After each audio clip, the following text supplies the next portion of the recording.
lembaga ataupun perorangan yang mengumpulkan zakat, infak, dan sedekah yang tidak berizin, itu akan kita tertibkan.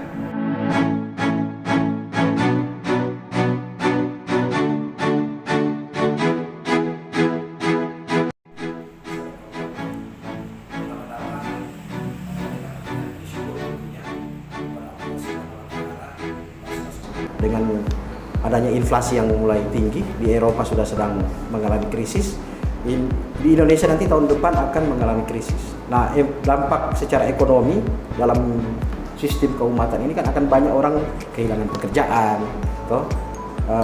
pengangguran akan bertambah. Nah, di sini akan melahirkan ekses-ekses negatif secara sosial ekonomi. Maka pasti banyak orang akan menjadi merespon krisis ekonomi tahun depan ini. Walaupun kita optimis nanti Indonesia sesuai dengan pengumuman pemerintah kemarin bahwa Indonesia akan optimis menghadapi krisis, tapi sebagai kita umat yang beraktivitas di tahun depan nanti, itu kan kita mempersiapkan. Jadi nanti kalau dengan adanya krisis kan kemudian banyak pengemis, kemudian banyak nanti kotak-kotak infak yang jalan yang ilegal, nah itu kita akan antisipasi. Sehingga tahun depan itu insya Allah orang-orang yang akan memberi zakat, infak, dan sedekah itu nyaman. Dengan adanya kenyamanan, artinya ini akan memberikan dampak sosial dan ekonomi terhadap umat baik.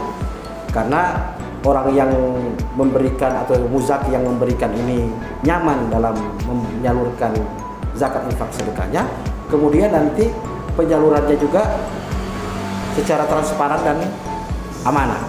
Itu bisa diukur dengan laporan-laporan dari lembaga-lembaga atau perorangan yang menjalankan zakat yang sudah berizin. Kalau lembaga tidak berizin, yang tahu penyalurannya, yang bagaimana besar yang didistribusikan hanya mereka dan Tuhan yang tahu.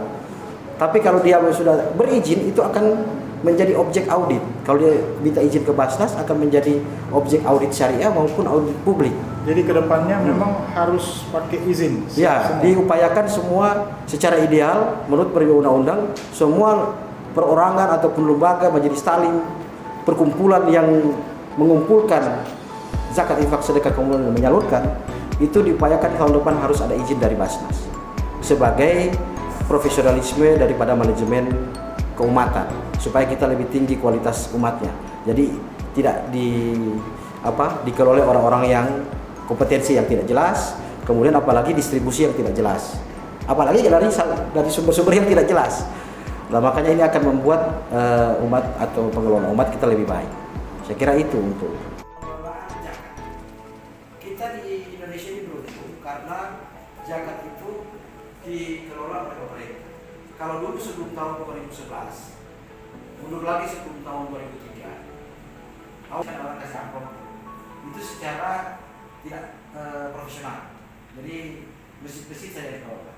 Tapi kemudian di tahun 2003 lewat Presiden Habibie itu diusulkan untuk dibuat oleh negara. Kemudian dipatenkan itu. Ya, nanti Basnas dalam waktu 1 tahun sampai tahun depan akan bersinergi dengan kelembagaan-kelembagaan umat yang ada, akan membuat sebuah penegasan bahwa nanti lembaga ataupun perorangan yang mengumpulkan zakat, infak, dan sedekah yang tidak berizin itu akan kita tertibkan.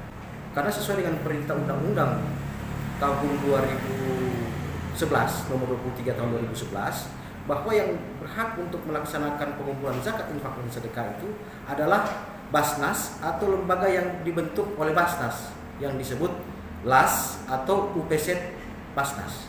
Makanya tahun depan nanti masyarakat Kota Manado akan menikmati bahwa pengelolaan zakat, infak, sedekah itu semuanya resmi, termasuk masjid-masjid.